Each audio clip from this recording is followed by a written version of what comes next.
তাই বলে কবিতা লেখার জন্য তোমার মন্ত্রিত্ব চলে যাবে? পৃথিবীতে ভালোবাসা বলতে আমি তোরেই বুঝি। চিয়ার্স। ঈদ উল ফিতরে মুক্তিপ্রাপ্ত সিনেমাগুলো তৃতীয় সপ্তাহে এসেও বেশ জমজমাট চলছে। তবে এই উদ্দীপনার ভেতর তৈরি হয়েছে শঙ্কা।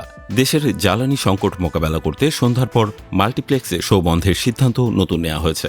সরকারি নির্দেশনা অনুযায়ী সন্ধ্যা 7টার পর মার্কেট বন্ধ রাখায় প্রথমে কিছু বড় সিনেমা হল শো বন্ধ ঘোষণা করে। পরে পরিস্থিতি বিবেচনা করে অন্যান্য মাল্টিপ্লেক্সও একই সিদ্ধান্ত নেয়। এই পরিস্থিতিতে ঈদের সিনেমাগুলোর নির্মাতা ও প্রযোজকরা সরব হয়েছেন।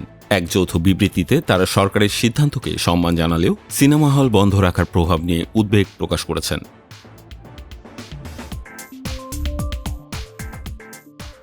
সেই বিবৃতিতে স্বাক্ষর করেছেন দমের নির্মাতা ও প্রযোজক শাহরিয়ার শাকিল, বনলতা এক্সপ্রেসের তানিম নূর, দম নির্মাতা রেদোয়ান রানী, বনলতা এক্সপ্রেসের প্রযোজক সাকিবার খান, প্রেসার কুকারের নির্মাতা রায়হান রাফি, রাক্ষসের প্রযোজক শারমিন আক্তার সুমি এবং প্রিন্সের প্রযোজক শিরিন সুলতানা। বিবৃতিতে বলা হয়, সন্ধ্যা 7টার পর মার্কেট বন্ধর সিদ্ধান্ত তারা গ্রহণ করেছে। তবে মার্কেটের ভেতরে থাকা সিনেমা হলগুলো বন্ধ হয়ে যাওয়ায় চলমান ঈদের সিনেমা ও চলচ্চিত্র শিল্পের জন্য বড় ক্ষতির সম্ভাবনা রয়েছে। নির্মাতা প্রযোজকদের মতে ঈদের সিনেমার মূল দর্শক সন্ধ্যা ও রাতের শোগুলোতেই আসে। দিনের ব্যস্ততা শেষে অধিকাংশ দর্শক এই সময়ে পরিবারসহ প্রেক্ষাগৃহে যান। যদি 7টার আগে শো বন্ধ হয়, বিপুল সংখ্যক দর্শক সিনেমা দেখা থেকে বঞ্চিত হবেন। তারা অতীতের উদাহরণ তুলে ধরে বলেন, আগে মার্কেট বন্ধ হলেও সিনেমা হলগুলোকে সেই নিয়মের বাইরে রাখা হতো।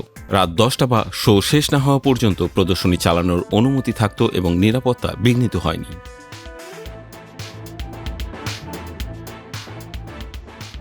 বর্তমান পরিস্থিতিতেও একই ব্যবস্থা বজায় রাখার দাবি জানান। অর্থনৈতিক বিষয়টিও গুরুত্ব সহকারে তুলে ধরেছেন তারা। একটি সিনেমা নির্মাণে কোটি কোটি টাকা বিনিয়োগ থাকে। ঈদের কয়েকদিনে সেই বিনিয়োগ ফিরিয়ে আনা হয়। শো বন্ধ থাকলে লগ্নিকৃত অর্থ ফেরত পাওয়া অসম্ভব হয়ে পড়ে, যা দেশের চলচ্চিত্র শিল্পের জন্য ক্ষতিকর। তাদের প্রধান দাবি, সিনেমা হলকে সাধারণ দোকানের আওতামুক্ত রেখে মার্কেট বন্ধ থাকলেও প্রদর্শনী চালু রাখার সুযোগ দেয়া হোক। এতে দর্শকরা পূর্ণ আনন্দ পাবেন এবং প্রযোজকরা বিনিয়োগ ফেরত পাবেন। চলচ্চিত্র সংশ্লিষ্টরা আশা করছেন কর্তৃপক্ষ দ্রুত সহানুভূতিশীল সিদ্ধান্ত নেবে এবং ঈদের এই জমজমাট সময় সিনেমা শিল্পের গতি ধরে রাখার জন্য প্রয়োজনীয় পদক্ষেপ গ্রহণ করবে।